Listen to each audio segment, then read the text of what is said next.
はい、それでは今日は残念ながらあれですが、これです。シャインマスカット。ヤギのところにあそこに長野パープルで、あそこにシャインマスカットを以前2年前、丸2年前、2年前の3月に植えたんですけど、ここまであそこまで伸びて育ってくれたんだけど、今日4月の26日ですけど、いまだに水もあげてこないし新芽も吹いてこない。でもね、剪定した時はすげえちゃんと緑だったんだよ。ここのほら切ったところが。でも枯れちゃった。で原因をちょっといろいろ見てたんですけど、これちょっと見て、ここパッカーンっつってパッカンパッカンパッカン割れてる。でここに穴が開いてる。多分開いたところに虫が入って、この穴の中身を食ったんだと思う。これパッカーンといってます。で多分だからこのパッカーンって言ってるところはもうダメだから、ダメだから切りますけど、こっちもほらパッカーン、もうここいら、まずさここいら一回切ってみるよ。枯れてる緑じゃないといけない。枝はもうダメだ。だからこれはもうしょうがない。でこれ観察していくと、こういってここいらももうひび割れだ。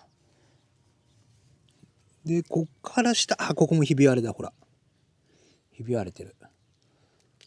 でこれでなんでかっていろいろ考えてたんだけど、根っこがいけないのかなって思ってたんだけど、これ見て生えてきてる。ただこれがちょっと心配なのは、ここが接ぎ木なんだよね。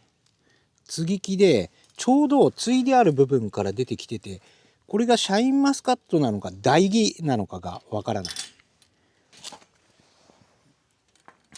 ただでも諦めたくないから、これは育ててみるんだけど、このなんつっていろいろ疑った原因を考えてみて、いろいろ調べたり、農協の人とか農協の果樹担当とかにも聞いたりしてみたんだけど、原因はこのパッカンの原因はわからないらしい。割れてる原因はわからないんだけど、でも2本が枯れるぐらい去年干上がって水かけ、乾いてあれして根っこにダメージがあって、で水をこう春に上げてきた時に、多分負担になって割れたんじゃないかなみたいな感じで、剪定する時までは本当に枝が生きてたから、そしてこれも全然気にならなかった。だから最初疑ったのはこの土壌が傷んでとか、あとはヤギがおしっこしてとか、そういうやつで塩分とかそういうので心配してたんだけど、結局出てきてるから根っこ自体はそういうなんつうのかな、致命的なことになってないんだと思うんだよね。でもまあもう枯れたもんはしょうがないんで、とりあえずここのパッカンの下を切ってみます。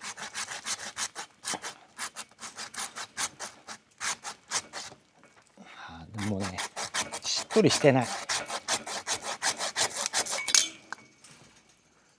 完全に枯れてる。もうこれダメだ。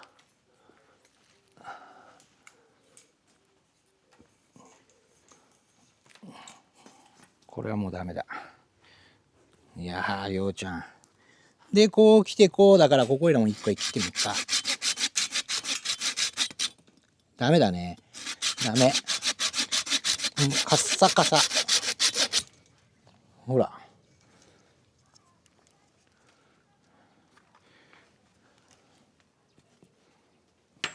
ダメだ。これで遊んでってください。で、これ見て。こういって、ここもパッカンって割れてっから、ここいらまで切ってみるか。こういうさ節目とかでさ芽が出てくる場合があるから、こっから先で芽が出てくれれば完璧にシャインマスカットなんだけど、この合わせ芽、これワンチャンさどっちが出てきてるか分かんないよ。ここで切ってみます。あ、でもダメだな、カサカサ。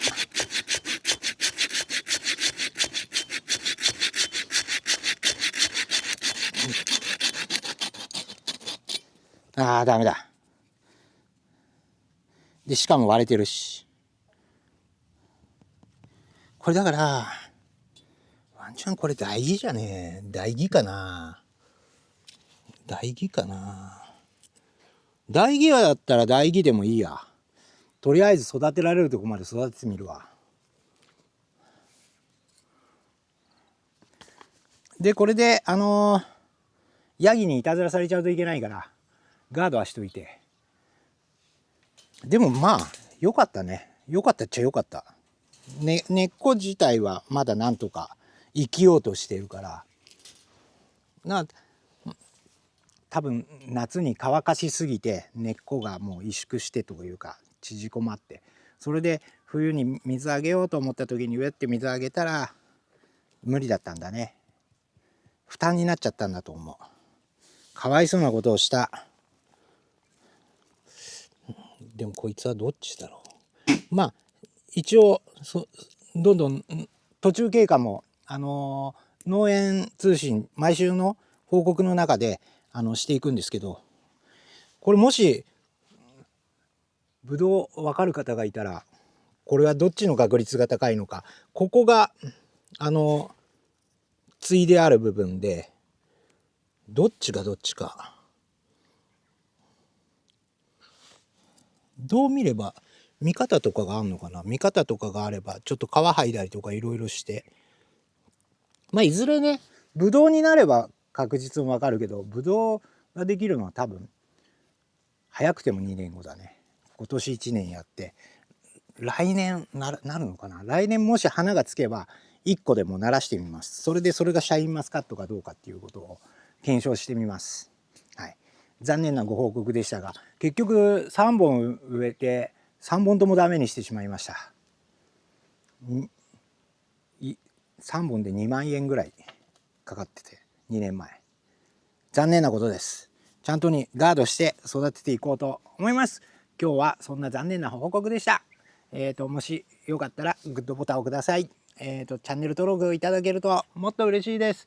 ヤギが切ったブドウの木で遊んでおります。以上です。